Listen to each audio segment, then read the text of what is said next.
single day.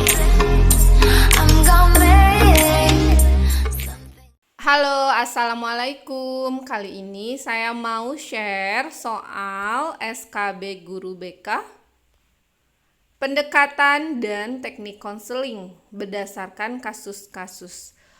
Oke, sebelumnya jangan lupa like video ini, komen, share, dan subscribe.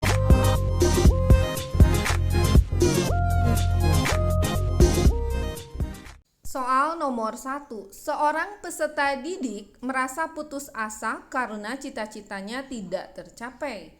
Ia memilih untuk mengurung diri di kamar pada saat jam sekolah. Sebagai seorang guru BK yang akan menggunakan konseling realitas, maka salah satu perannya adalah titik-titik. A. Bertindak sebagai pembimbing yang membantu konseli agar bisa menilai tingkah lakunya sendiri secara realistis. B. Seperti guru, di mana memberi informasi dan mengarahkan secara efektif. C.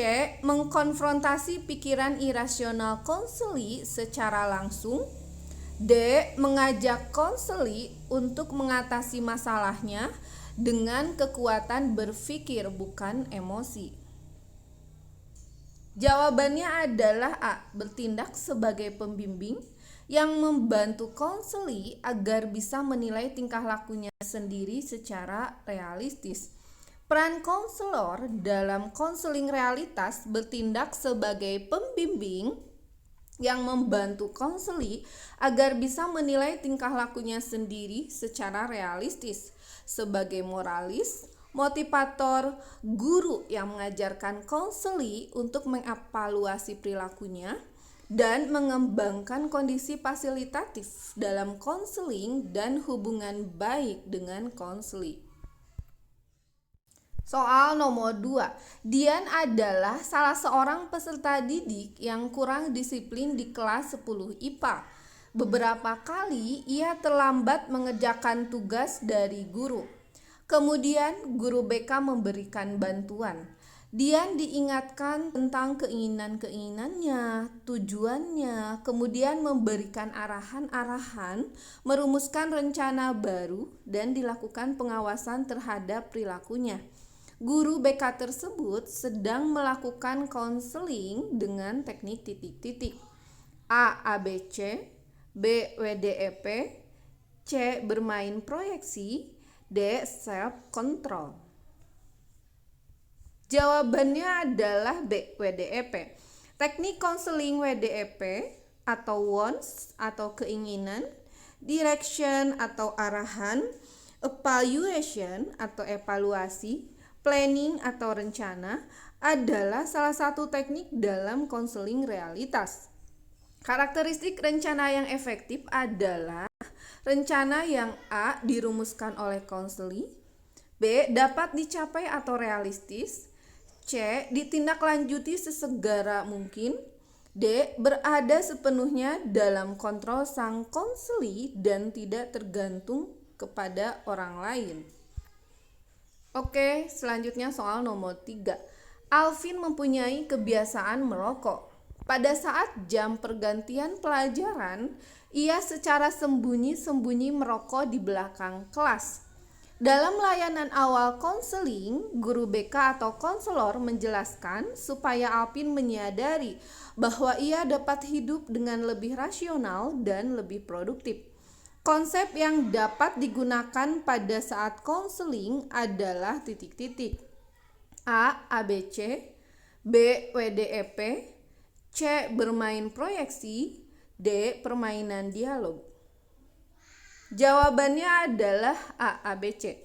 Dari tujuan konselingnya diketahui bahwa konselor tersebut menggunakan pendekatan REBT. Maka teknik yang dipakai dalam REBT adalah ABC.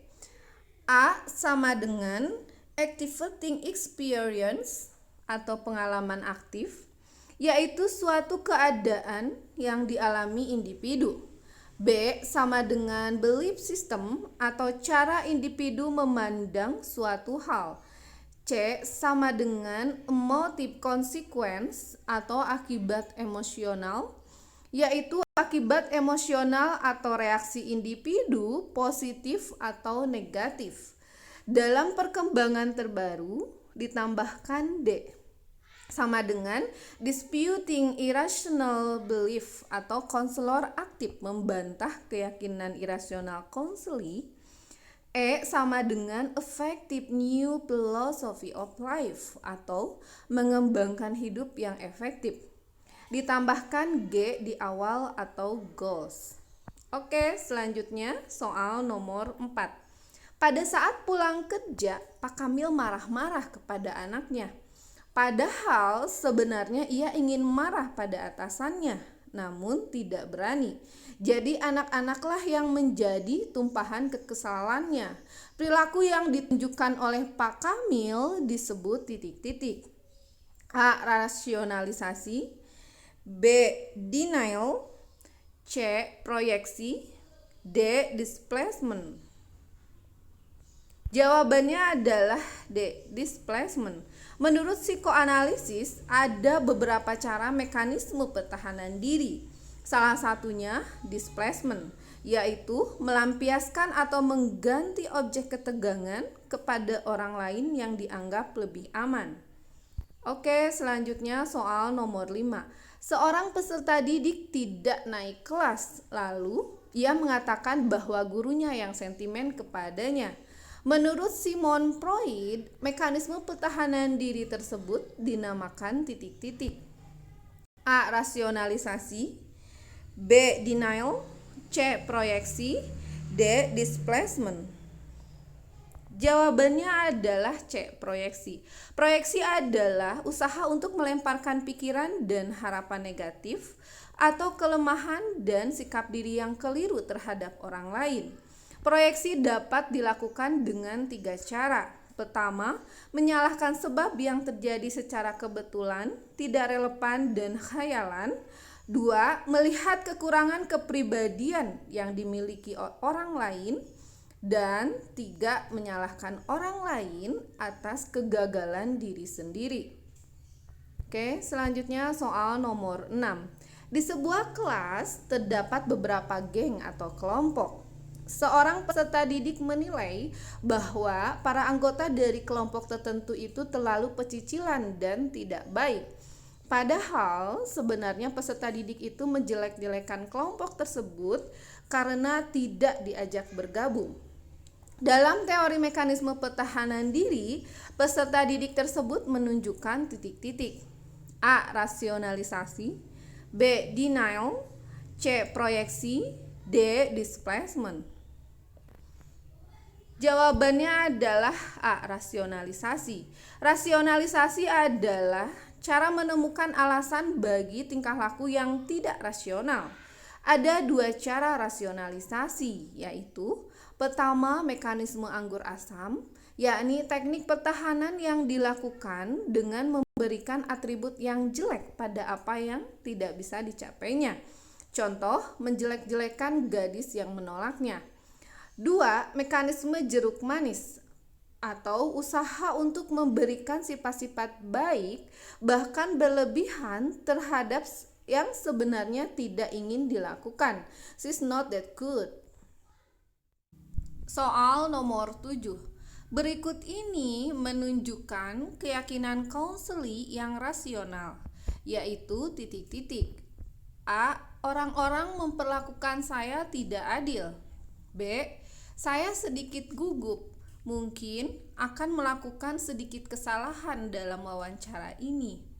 C. Saya yakin harus dicintai atau disetujui oleh hampir setiap orang yang saya temui. D. Saya tidak mempunyai kemampuan apapun untuk dikembangkan. Jawabannya adalah B. Saya sedikit gugup, mungkin akan melakukan sedikit kesalahan dalam wawancara ini.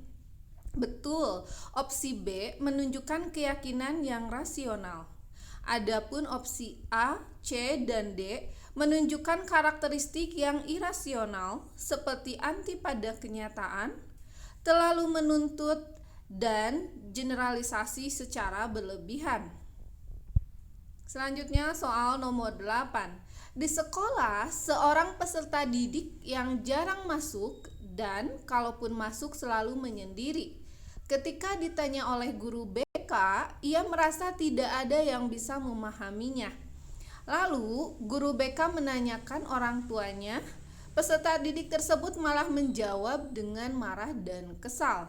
Rupanya orang tuanya bercerai sudah lama. Guru BK menganggap ada masalah yang belum terselesaikan atau unfinished business dari peserta didik tersebut. Teknik konseling yang digunakan adalah titik-titik. A. Social modeling. B. Kursi kosong. C. Penguatan. D. Teknik aversi. Jawabannya adalah B. Kursi kosong. Dari cara pandangnya jelas bahwa guru BK menggunakan pendekatan Gestalt.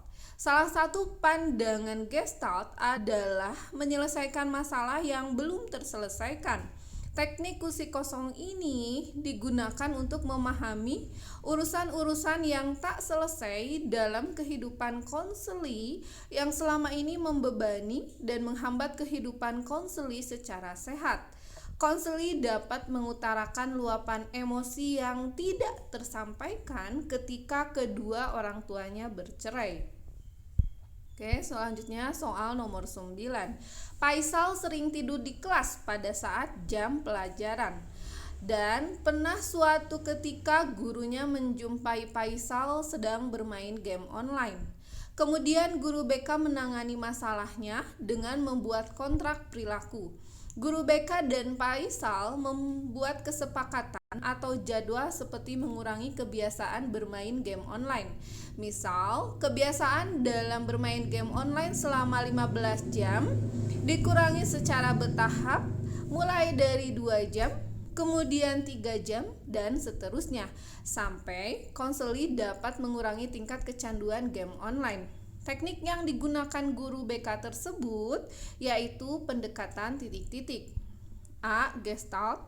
B. Behavioristik. C. Truth and Factor. D. Realitas. Jawabannya adalah B. Behavioristik. Pada dasarnya, pendekatan behavioristik atau tingkah laku diarahkan pada tujuan-tujuan untuk memperoleh tingkah laku baru, penghapusan tingkah laku maladaptif, serta memperkuat dan mempertahankan tingkah laku yang diinginkan. Oke, selanjutnya soal nomor 10. Berikut ini adalah contoh pertanyaan terbuka untuk mengeksplorasi konseli yang benar, yaitu titik-titik. A. Bagaimana perasaan Anda pada saat kejadian itu? B. Anda sebenarnya belum mengerti hal itu pada saat Anda mengatakan tentang ayahnya, bukan? C. Mengapa Anda tidak bergaul dengan baik? D. Anda yang melakukan hal itu, kan ya?